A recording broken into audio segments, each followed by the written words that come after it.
বর্তমান যে শীতের সময়, এই শীতের সময় আমাদের অনেক ফ্রেন্ড রয়েছেন, অনেক বন্ধু রয়েছেন যারা অভিযোগ করেন যে স্যার, আমার এই কিছুদিন পূর্বেও সেক্সুয়াল সমস্যাটা এভাবে ছিল না, বর্তমান যেভাবে রয়েছে দেখা যাচ্ছে যে এখন ইরেকশন হচ্ছে না, পাশাপাশি শারীরিকভাবে কেমন যেন দুর্বল অনুভব করছি। তো এটার কারণ কি এবং এটার সমাধান কি, এ বিষয়ে আমি আলোচনা করব।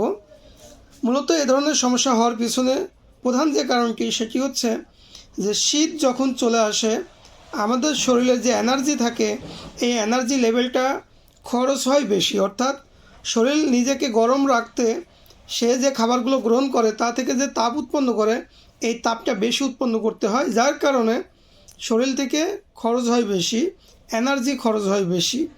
আর এই এনার্জি বেশি খরচ হওয়ার কারণে শরীর অনেক সময় দুর্বল হয়ে পড়ে এবং একটা অস্বস্তি থাকে মানুষের মনের ভিতরে।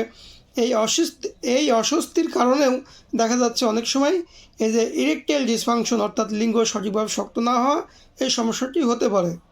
তো এই ধরনের সমস্যার সমাধানের জন্য হোমিওপ্যাথির সবথেকে কার্যকরী একটি ওষুধ আপনাদেরকে আমি আজকে বলে দিব। এই ওষুধটি যদি আপনারা নিয়মিত খেতে পারেন, ইনশাআল্লাহ এই শীতের সময় যে ইরেকটাইল ডিসফাংশন বা লিঙ্গ সঠিকভাবে শক্ত না হওয়া যে সমস্যাটি রয়েছে, এটা স্থায়ী সমাধান হবে।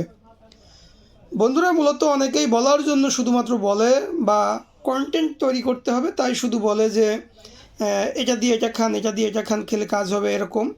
কিন্তু আমি একজন ডাক্তার হিসাবে এটা বলতে পারি না, বা কন্টেন্ট তৈরি করার জন্যই শুধুমাত্র একটা কথা বলতে পারি না। এটা আমাকে বলতে হবে বাস্তবতার নিরিখে এবং একজন রোগীর যেন এটা উপকারে আসে সেই বিষয়টি মাথায় রেখে। তো বন্ধুরা, আমি যে ওষুধটির কথা বলতে চাচ্ছিলাম সেই ওষুধটির নাম হচ্ছে BC28 এবং এর সাথে একটি সিলেক্টেড পোটেন্সি। এই BC28 খাওয়ার নিয়ম হচ্ছে 4টি করে বড়ি সকাল, দুপুর এবং রাতে খাওয়ার পরে চুষে চুষে খেতে হবে এবং একটি সিলেক্টেড পোটেন্সি এর সাথে গ্রহণ করতে হবে।